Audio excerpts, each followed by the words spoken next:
Hello everyone, সবার প্রথমে বলো আজকে লাল পরি সেজে আমাকে ঠিক কতটা ভালো লাগছে।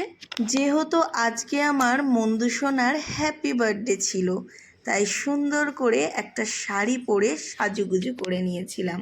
ওদিকে তোমার আকাশদাও রেডি হয়ে গেছে আর আমাদের না অনেকটা লেট হয়ে গেছিলো। তো hello everyone, welcome to my channel Puja's ফ্যামিলিতে তোমাদের আরও একবার ওয়েলকাম জানাচ্ছি। আর এই দেখো, এটা হচ্ছে আমাদের মন্দুরানী। আর আজকে আমার এই সোনামাটারই বার্থডে। সবাই বলো তোমরা ওকে কতটা কিউট লাগছে। আর আমি আসা মাত্রই না দূর থেকে দেখতে পেয়ে দৌড়ে এসে কোলে উঠেছে। আর এই দেখো, এখানে স্ন্যাক্সের স্টল বসেছিল, পকোড়ার কফি, চিকেন পকোড়ার কফি। যদিও বা আমাদের এখানে পৌঁছাতে প্রায় 9টা বেজে গেছে। আর এটা আমার শ্বশুরবাড়ির একদম এলাকার ভেতরেই, আমার বাড়ির পাশেই বলতে পারো। আর সবথেকে বড় ব্যাপার তোমাদের সাথে শেয়ার করি, এই লজেই কিন্তু আমাদের বৌভাত হয়েছিল।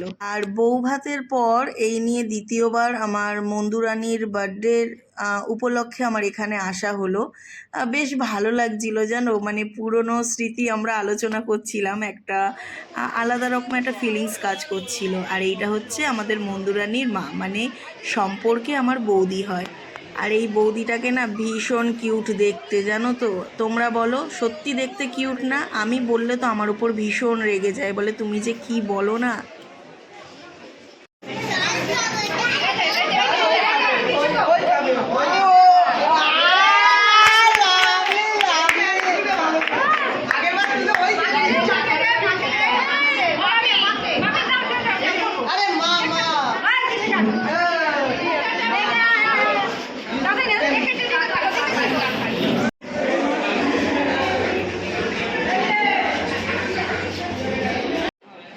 আর এই দেখো, খুব সুন্দরভাবে আমাদের মন্দুরানী কেক কাটিং করলো। আর যদিও বা এখন প্রায় 11টা, সাড়ে 11টা বাজে।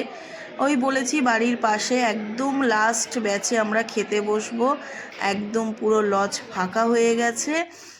তাই একটু সবাই মিলে আর কি আড্ডা দিচ্ছিলাম আমরা। আর আজকের ব্লগটা না একদমই ছোট হয়েছে, মানে খুবই ছোট হয়েছে। আমি এডিট করতে গিয়ে আমি নিজেই হাসছিলাম যে এত ছোট ব্লগ হয়ে গেল। যাই হোক, এটাই তোমাদের সাথে শেয়ার করছি।